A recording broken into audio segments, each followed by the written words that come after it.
شروع اللہ کا نام لے کر جو بڑا مہربان نہایت رحم والا ہے۔ اے نبی، مجاہد لوگ تم سے غنیمت کے مال کے بارے میں دریافت کرتے ہیں کہ کیا حکم ہے۔ کہہ دو کہ غنیمت اللہ اور اس کے رسول کا مال ہے، تو اللہ سے ڈرو اور آپس میں صلح رکھو،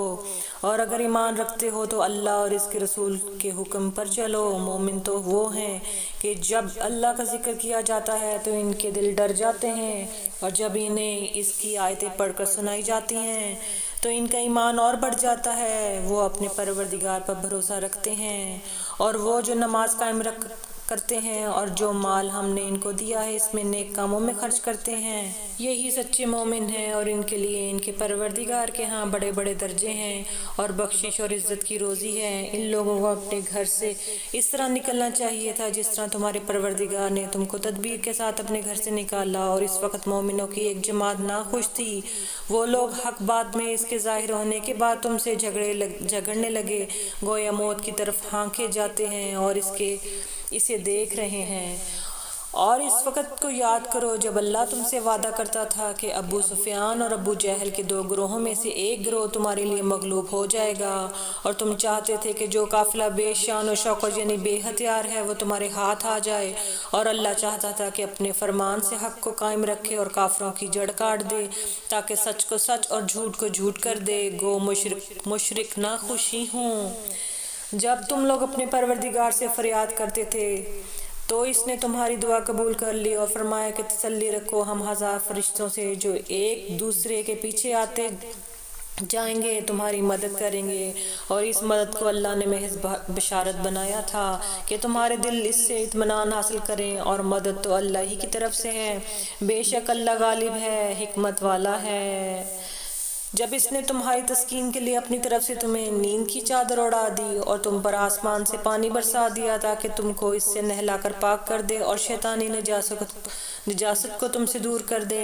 اور اس لیے بھی کہ تمہارے دلوں کو مضبوط کر دے اور اس سے تمہارے پاؤں جمائے رکھے۔ جب تمہارا پروردگار فرشتوں کو ارشاد فرماتا تھا کہ میں تمہارے ساتھ ہوں، تم مومنوں کو تسلی دو کہ ثابت قدم رہیں، میں ابھی کافروں کو دل میں رعب و ہیبت ڈالے دیتا ہوں، سو ان کی گردنیں اڑا دو اور ان کی پور پور توڑ دو۔ یہ سزا اس لیے دی گئی کہ انہوں نے اللہ اور اس کے رسول کی مخالفت کی، اور جو شخص اللہ اور اس کے رسول کی مخالفت کرتا ہے تو اللہ بھی سخت عذاب دینے والا ہے۔ یہ مزہ تو یہاں چکھو اور یہ سمجھ لو کہ کافروں کے لیے آخرت میں دوزخ کا عذاب بھی تیار ہے۔ اے اہل ایمان، جب میدان جنگ میں کفار سے تمہارا مقابلہ ہو تو ان سے پیٹھ نہ پھیرنا، اور جو شخص جنگ کے روزی صورت کے سوا لڑائی کے لیے کنارے کنارے چلے یعنی حکمت عملی سے دشمن کو مارے یا اپنی فوج سے جا ملنا چاہے، اس سے پیٹھ پھیرے گا تو سمجھو وہ اللہ کے غضب میں گرفتار ہو گیا، اور اس کا ٹھکانہ دوزخ ہے، وہ بہت ہی بری جگہ ہے۔ بس تم لوگوں نے ان کفار کو قتل نہیں کیا بلکہ اللہ نے انہیں قتل کیا، اور اے نبی، جس وقت تم نے کنکریاں پھینکی تھی تو وہ تم نے نہیں پھینکی تھی بلکہ اللہ نے پھینکی تھی۔ اس سے یہ غرض تھی کہ مومنوں کو اپنے احسانوں سے اچھی طرح آزما لے، بے شک اللہ سنتا ہے، جانتا ہے۔ ہوا بھی یوں ہی، اور کچھ شک نہیں، اللہ کافروں کی تدبیر کو کمزور کر دینے والا ہے۔ کافرو، اگر تم فیصلہ چاہتے ہو تو تمہارے پاس فیصلہ آ چکا، اگر تم اپنے افعال سے باز آ جاؤ تو تمہارے حق میں بہتر ہے، اور اگر پھر نافرمانی کرو گے تو ہم بھی پھر تمہیں عذاب کریں گے، اور تمہاری جماعت خواہ کتنی ہی بڑی ہو تمہارے کچھ کام نہ آئے گی، اور اللہ تو مومنوں کے ساتھ ہے۔ اے ایمان والو، اللہ اور اس کے رسول کے حکم پر چلو اور اس سے روگردانی نہ کرو جبکہ تم سنتے بھی ہو، اور ان لوگوں جیسے نہ ہونا جو کہتے ہیں ہم نے سن لیا مگر حقیقت میں نہیں سنتے۔ کچھ شک نہیں کہ اللہ کے نزدیک تمام جانداروں میں بدترین وہ بہرے گونگے لوگ ہیں جو عقل سے کام نہیں لیتے، اور اگر اللہ ان میں خیر کی طلب دیکھتا تو ان کو سننے کی توفیق بخشتا، اور اگر یوں ہی انہیں سنوا دیتا تو وہ منہ پھیر کر بھاگ جاتے۔ مومنوں،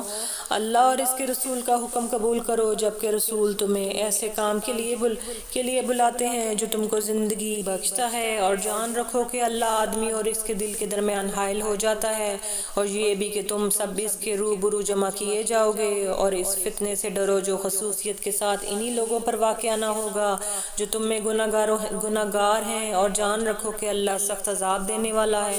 اور اس وقت کو یاد کرو جب تم زمین مکہ میں قلیل اور ضعیف سمجھے جاتے تھے اور ڈرے رہتے تھے کہ لوگ تمہیں اڑا نہ لے جائیں یعنی ختم نہ کر دیں، تو اس نے تم کو جگہ دی اور اپنی مدد سے تم کو تقویت بخشی اور پاکیزہ چیزیں کھانے کو دیں تاکہ اس کا شکر ادا کرو۔ اے ایمان والو، نہ تو اللہ اور رسول سے خیانت کرو، نہ اپنی امانتوں میں خیانت کرو، اور ان باتوں کو تم جانتے ہو، اور جان رکھو کہ تمہارا مال اور اولاد بڑی آزمائش ہے، اور یہ کہ اللہ کے پاس نیکیوں کا بڑا ثواب ہے۔ مومنو، اگر تم اللہ سے ڈرو گے تو وہ تمہارے لیے حق و باطل کا فرق ظاہر کر دے گا اور تمہارے گناہ مٹا دے گا اور تمہیں بخش دے گا، اور اللہ بڑے فضل والا ہے۔ اور اس وقت کو یاد کرو جب کافر لوگ تمہارے بارے میں چال چل رہے تھے کہ تم کو قید کر دیں گے یا جان سے مار دیں یا وطن سے نکال دیں، تو ادھر تو وہ چال چل رہے تھے اور ادھر اللہ تدبیر کر رہا تھا، اور اللہ بہترین تدبیر کرنے والا ہے۔ اور جب ان کو ہماری آیتیں پڑھ کر سنائی جاتی ہیں تو کہتے ہیں یہ کلام ہم نے سن لیا ہے، اگر ہم چاہیں تو اس طرح کا کلام ہم بھی کہہ دیں، اور یہ ہے ہی کیا صرف اگلے لوگوں کی حکایتیں ہیں۔ اور جب انہوں نے کہا اے اللہ، اگر یہ قرآن تیری طرف سے برحق ہے تو ہم پر آسمان سے پتھر برسا یا کوئی اور تکلیف دینے والا عذاب بھیج دے، اور اللہ ایسا نہ تھا کہ جب تک اے پیغمبر تم ان میں سے تھے انہیں عذاب دیتا، اور نہ ایسا کہ وہ تو بخشش مانگے اور اللہ انہیں عذاب دے۔ اور اب ان کے لیے کون سی وجہ ہے کہ وہ انہیں عذاب نہ دے جبکہ وہ مسجد حرام میں نماز پڑھنے سے روکتے ہیں، جبکہ وہ اس مسجد کے متولی بھی نہیں ہیں؟ اس کے متولی تو صرف پرہیزگار ہیں، لیکن ان میں سے اکثر نہیں جانتے۔ اور ان لوگوں کی نماز خانہ کعبہ کے پاس سیٹیاں اور تالیاں بجانے کے سوا کچھ نہ تھی، تو تم جو کفر کرتے تھے اب اس کے بدلے عذاب کا مزہ چکھو۔ جو لوگ کافر ہیں اپنا مال خرچ کرتے ہیں کہ لوگوں کو اللہ کے رستے سے روکیں، سو ابھی اور خرچ کریں گے، مگر آخر وہ خرچ کرنا ان کے لیے موجب افسوس ہوگا اور وہ مغلوب ہو جائیں گے، اور کافر لوگ دوزخ کی طرف ہانکے جائیں گے تاکہ اللہ پاک سے ناپاک کو الگ کر دے اور ناپاک کو ایک دوسرے پر رکھ کر ایک ڈھیر بنا دے، پھر اس کو دوزخ میں ڈال دے۔ یہی لوگ خسارہ پانے والے ہیں۔ اے پیغمبر، کفار سے کہہ دو کہ اگر وہ اپنے افعال سے باز آ جائیں تو جو ہو چکا وہ انہیں معاف کر دیا جائے گا، اور اگر پھر وہ اپنی حرکات کرنے لگیں گے تو اگلے لوگوں کا جو طریقہ جاری ہو چکا ہے وہی ان کے حق میں بھی برتتا جائے گا، اور ان لوگوں سے لڑتے رہو یہاں تک کہ فتنہ یعنی کفر کا فساد باقی نہ رہے اور دین سب اللہ ہی کا ہو جائے، اور اگر وہ باز آ جائیں تو اللہ ان کے کاموں کو دیکھ رہا ہے، اور اگر روگردانی کریں تو جان رکھو کہ اللہ تمہارا حمایتی ہے اور وہ خوب حمایتی اور مددگار ہے، اور جان رکھو کہ جو مال غنیمت تم کفار سے حاصل کرو اس میں سے 5واں حصہ اللہ کا اور اس کے رسول کا اور اہل قرابت اور یتیموں کا اور محتاجوں کا اور مسافروں کا ہے، اگر تم اللہ پر اور اس نصرت پر ایمان رکھتے ہو جو حق و باطل میں فرق کرنے کے دن یعنی جنگ بدر میں جس دن دونوں فوجوں میں مدبھیڑ ہو گئی، ہم نے اپنے محبوب بندے محمد صلی اللہ علیہ وآلہ وسلم پر نازل فرمائے، اور اللہ ہر چیز پر قادر ہے۔ جس وقت تم مدینے سے قریب کے ناکے پر تھے اور کافر دور کے ناکے پر، اور قافلہ تم سے نیچے اتر گیا تھا، اور اگر تم جنگ کے لیے آپس میں قرارداد کر لیتے تو وقت معین پر جمع ہونے میں تقدیم و تاخیر ہو جاتی، لیکن اللہ کو منظور تھا کہ جو کام ہو کر رہنے والا تھا اسے کر ہی ڈالے، تاکہ جو مرے بصیرت پر یعنی جان کر مرے، اور جو جیتا رہے وہ بھی بصیرت پر یعنی حق پہچان کر جیتا رہے، اور کچھ شک نہیں کہ اللہ سنتا ہے جانتا ہے۔ اس وقت اللہ نے تمہیں خواب میں کافروں کو تھوڑی تعداد میں دکھایا تھا، اور اگر بہت کر کے دکھاتا تو تم لوگ جی چھوڑ جاتے، جو کام درپیش تھا اس میں جھگڑنے لگتے، لیکن اللہ نے تمہیں اس سے بچا لیا، بے شک وہ سینوں کی باتوں تک سے واقف ہے۔ اور اس وقت جب تم ایک دوسرے کے مقابل ہوئے تو کافروں کو تمہاری نظروں میں تھوڑا کر کے دکھاتا تھا اور تم کو ان کی نگاہوں میں تھوڑا کر کے دکھاتا تھا، تاکہ اللہ کو جو کام کرنا منظور تھا اسے کر ڈالے، اور سب کاموں کا رجوع اللہ ہی کی طرف ہے۔ مومنو، جب کفار کی کسی جماعت سے تمہارا مقابلہ ہو تو ثابت قدم رہو، اللہ کو بہت بہت یاد کرو تاکہ مراد حاصل کر لو، اور اللہ اور اس کے رسول کے حکم پر چلو، اور آپس میں جھگڑا نہ کرنا کہ ایسا کرو گے تو تم بزدل ہو جاؤ گے اور تمہاری ہوا اکھڑ جائے گی، اور صبر سے کام لو کہ اللہ صبر کرنے والوں کا مددگار ہے۔ اور ان لوگوں جیسا نہ ہونا جو اتراتے ہوئے یعنی حق کا مقابلہ کرنے کے لیے اور لوگوں کو دکھانے کے لیے گھروں سے نکل آئے اور لوگوں کو اللہ کی راہ سے روکتے ہیں، اور جو یہ اعمال کرتے ہیں اللہ ان کا احاطہ کیے ہوئے ہے۔ اور جب شیطان نے ان کے اعمال اور ان کو آراستہ کر دکھائے اور کہا کہ آج کے دن لوگوں میں سے کوئی تم پر غالب نہ ہوگا اور میں تمہارا رفیق ہوں، لیکن جب دونوں فوجیں ایک دوسرے کے مقابل صفارہ ہوئیں تو پسپا ہو کر چل دیا اور کہنے لگا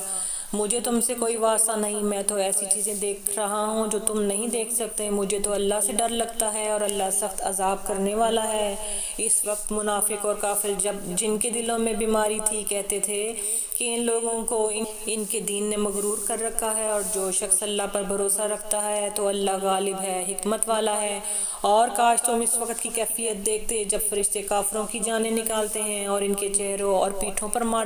مارتے جاتے ہیں اور کہتے ہیں اب آگ کے عذاب کا مزہ چکھو، یہ نمال کی سزا ہے جو تمہارے ہاتھوں نے آگے بھیجے،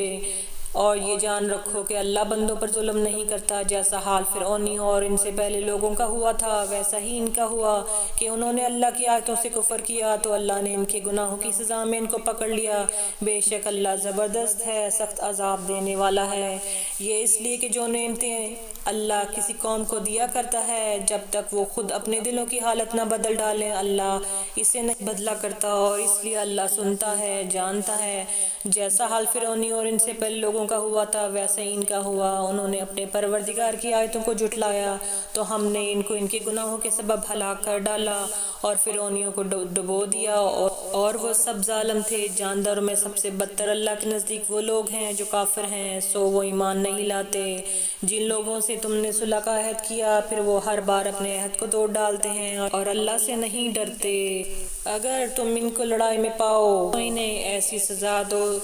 کہ جو لوگ ان کے پس پشت ہوں ان کو دیکھ کر بھاگ جائیں، عجب نہیں کہ ان کو اس سے عبرت ہو۔ اور اگر تم کو کسی قوم سے دغا بازی کا خوف ہو تو ان کا عہد انہی کی طرف پھینک دو کہ اس طرح تم سب برابر ہو جاؤ۔ کچھ شک نہیں کہ اللہ دغا بازوں کو دوست نہیں رکھتا، اور کافر یہ خیال ہرگز نہ کریں کہ وہ آگے نکل گئے ہیں، وہ ہمیں عاجز نہیں کر سکتے۔ اور جہاں تک ہو سکے فوج کی جمعیت کے زور سے اور گھوڑوں کے تیار رکھنے سے ان کے مقابلے کے لیے مستعد رہو کہ اس سے اللہ کے دشمنوں اور تمہارے دشمنوں اور ان کے سوا اور لوگوں پر جن کو تم نہیں جانتے اور اللہ جانتا ہے ہیبت بیٹھی رہے گی، اور تم جو کچھ اللہ کی راہ میں خرچ کرو گے اس کا ثواب تم کو پورا پورا دیا جائے گا اور تمہارا ذرہ نقصان نہ کیا جائے گا۔ اور اگر یہ لوگ صلح کی طرف مائل ہوں تو تم بھی اس کی طرف مائل ہو جاؤ اور اللہ پر بھروسہ رکھو، کچھ شک نہیں کہ وہ سب کچھ سنتا ہے، جانتا ہے۔ اور اگر یہ چاہیں تو تم کو فریب دیں تو اللہ تمہیں کفایت کرے گا، وہی تو ہے جس نے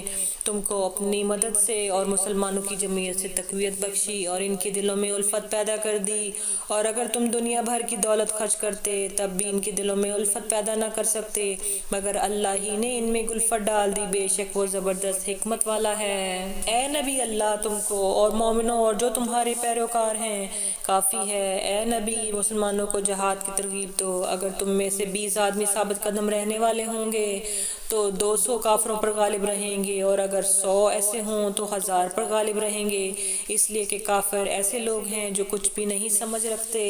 اب اللہ نے تم پر سے بوجھ ہلکا کر دیا اور معلوم کر لیا کہ ابھی تم میں کس قدر کمزوری ہے، پس اگر تم میں 100 ثابت قدم رہنے والے ہوں گے تو وہ 200 پر غالب رہیں گے، اور اگر 1000 ہوں گے تو اللہ کے حکم سے 2000 پر غالب رہیں گے، اور اللہ ثابت قدم رہنے والوں کا مددگار ہے۔ پیغمبر کو شایان نہیں کہ اس کے قبضے میں قیدی رہیں جب تک کافروں کو قتل کر کے زمین میں کثرت سے خون نہ بہا دیں۔ تم لوگ دنیا کے مال کے طالب ہو اور اللہ آخرت کی بھلائی چاہتا ہے، اور اللہ غالب ہے، حکمت والا ہے۔ اگر اللہ کا حکم پہلے سے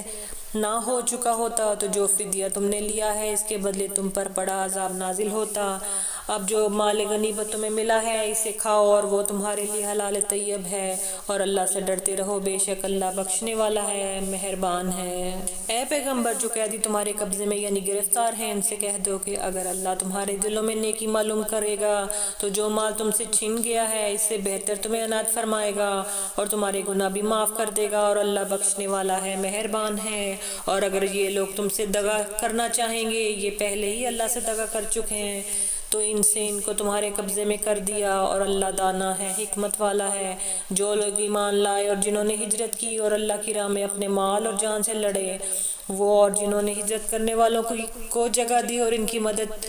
کی مدد کی، وہ آپس میں ایک دوسرے کے رفیق ہیں۔ اور جو لوگ ایمان تو لے آئے لیکن ہجرت نہیں کی، تو جب تک وہ ہجرت نہ کرے تم کو ان کی رفاقت سے کچھ سروکار نہیں، اور اگر وہ تم سے دین کے معاملات میں مدد طلب کرے تو تم کو مدد کرنی لازم ہے، مگر ان لوگوں کے مقابلے میں تم میں اور ان میں صلح کا عہد ہو مدد نہیں کرنی چاہیے، اور اللہ تمہارے سب کاموں کو دیکھ رہا ہے۔ اور جو لوگ کافر ہیں وہ بھی ایک دوسرے کے رفیق ہیں، تو مومنو اگر تم یہ کام نہ کرو گے تو ملک میں فتنہ برپا ہو جائے گا اور بڑا فساد مچے گا۔ اور جو لوگ ایمان لائے اور وطن سے ہجرت کر کے گئے اور اللہ کی راہ میں جہاد کرتے رہے، اور جنہوں نے ہجرت کرنے والوں کو جگہ دی اور ان کی مدد کی، یہی لوگ سچے مسلمان ہیں، اور ان کے لیے اللہ کے ہاں بخشش اور عزت کی روزی ہے۔ اور جو لوگ بعد میں ایمان لائے اور وطن سے ہجرت کر گئے اور تمہارے ساتھ ہو کر جہاد کرتے رہے، اور وہ بھی تم ہی سے ہیں، اور رشتہ دار اللہ کے حکم کی روح سے ایک دوسرے کے زیادہ حقدار ہیں، کچھ شک نہیں کہ اللہ ہر چیز سے واقف ہے۔